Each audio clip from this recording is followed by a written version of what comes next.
Welcome to Cooking with RC View. Okay. For this recipe you'll need 1 egg. Wait, that's it? Gently press the bottom of the egg until it transforms. Okay, And there you have it, 1 quadcopter. Wait, what? A couple of months ago I reviewed the JJRC Elfie, a smartphone-controlled foldable pocket quadcopter. I ended up not recommending it because of several reasons, not least the fact that it is marketed as a selfie drone, despite photo and video capabilities on par with a Game Boy camera. Still, it seems the model really took off, along with the concept of foldable carry-along multirotors. One of the latest examples is the obviously differently shaped, slightly cheaper but in many ways similar KaiDeng K130 Alpha folding quadcopter, or transforming egg drone as it says on the box. KaiDeng hasn't come up a lot on this channel before. The company has been around for a while, but its products have been somewhat of a mixed bag, both in terms of quality and success. Can the Alpha, despite all the warning signs, still deliver? Well, let's find out. Welcome to this mini review of the K130 Alpha quadcopter from KaiDeng. You have to admit the Alpha has a striking and unique design, but also one that doesn't make much sense when you think about it, neither from a flight nor transportation point of view. For example, the quadcopter is very prone to tipping over and will often do so when landing. On the bottom side of the quadcopter you'll find a button for releasing its arms and, if you keep pressing long enough, turning it on or off. The button physically releases 4 separate latches, which means if you don't press it just right, only some of the arms will deploy.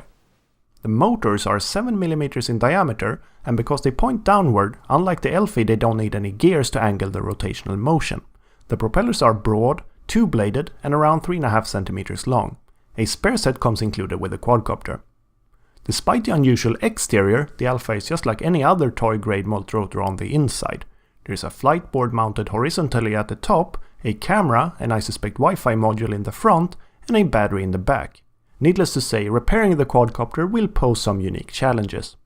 Speaking of repairs, the Alpha weighs only 35 grams and, much like the Elfie, doesn't inspire a lot of confidence in terms of build quality.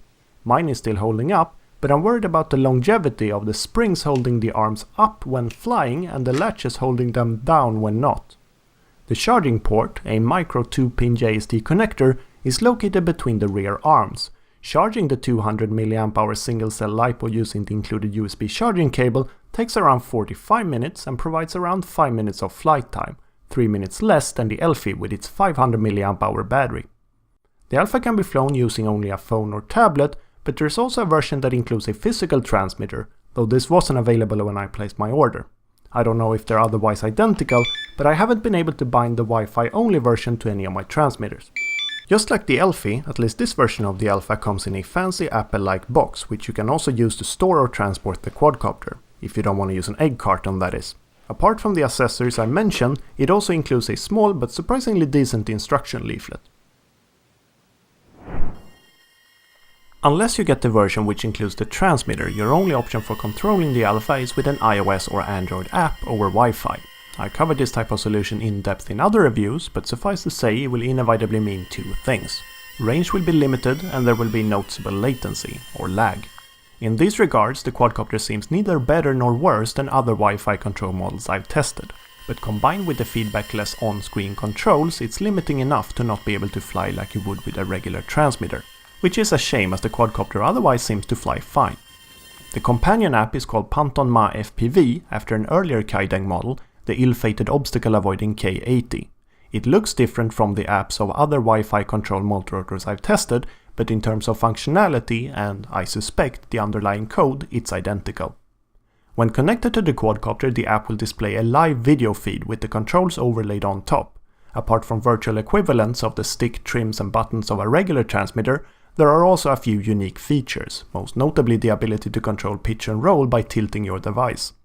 You can capture photos and video from within the app and the files will conveniently be saved directly to your device, but the quality is poor and since the recording takes place on the receiving end, videos are subject to the same frame drops as the live feed. Since the app was originally developed for a different model, some of its buttons, like the camera lens up and down, don't do anything on the Alpha. Also, some features, like hiding the on-screen controls or displaying the pictures side by side, only make sense if you also have the physical transmitter. Like many recent toy-grade multirotors, the Alpha has a feature called altitude hold, meaning it will try to maintain its altitude by measuring the air pressure using a barometer on the flight board and then adjusting the throttle to correct. In theory, you should only need to use the throttle when you want to ascend or descend. In practice though, I found you normally have to readjust the altitude a couple of times per flight, but didn't experience any issues with flying in varying lighting conditions as with some other lower end models I've tested.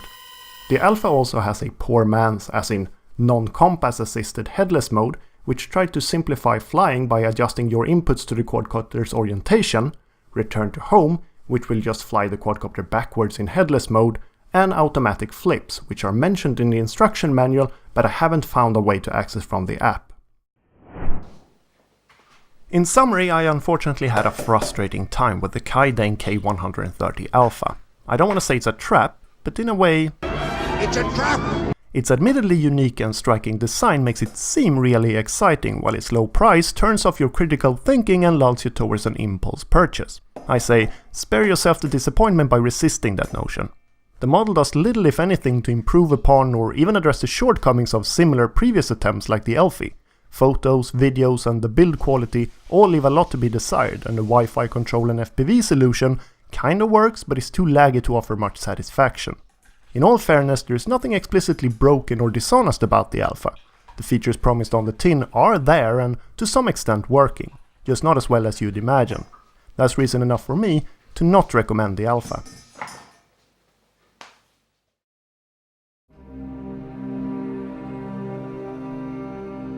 Hey, thanks for watching. I hope you enjoyed the review, despite it not being the most positive.